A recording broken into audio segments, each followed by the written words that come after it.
श्री स्वामी समर्थ. मुलांचे आरोग्य आयुष्य सुरक्षित राहावे यासाठी आईवडिलांचे मन सदैव चिंतित असते.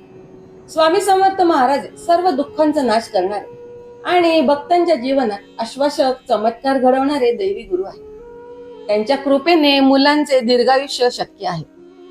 काही सेवा आहेत त्या आपल्याला मदत करू शकतात. तर दररोज सकाळी आणि संध्याकाळी शांत चित्ताने 108 वेळा ओम श्री स्वामी समर्थाय नमः हा मंत्र मुलांच्या उज्ज्वल भवितव्यासाठी जपावा. पुढील उपाय आहे, स्वामींच्या फोटोला किंवा मूर्तीला दर गुरुवारी पिवळ्या फुलांचा हार अर्पण करावा. मुलांच्या दीर्घायुष्यासाठी प्रार्थना करावी. पुढील उपाय, मुलांच्या वाढदिवसाच्या दिवशी किंवा आजारी असताना, जेव्हा मुलं आजारी असतात तेव्हा स्वामींच्या पादुकांवर चंदन लावायचं आणि स्वामींना नारळ अर्पण करून त्यांना निरोगी दीर्घायुष्य मिळावे अशी प्रार्थना करावी.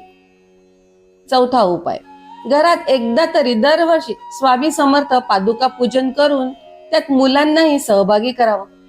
ही सेवा घराला आणि मुलांना चिरकाळ आशीर्वाद देते. पुढील पाचवा उपाय, स्वामी समर्थ चरित्र. स्वामी समर्थांचं जे स्वामी चरित्र आहे ते रोज वाचावे. मुलांसाठीही त्यातून प्रेरणा व सकारात्मक ऊर्जा मिळते. स्वामींच्या सेवेमध्ये सातत्य ठेवल्यास त्यांचे आशीर्वाद नकळत आपल्या मुलांपर्यंत पोहोचतात आणि त्यांना दीर्घायुष्य, बुद्धी आणि शांती लाभते. श्रद्धा आणि समर्पण हेच मुख्य आहे. श्री स्वामी समर्थ.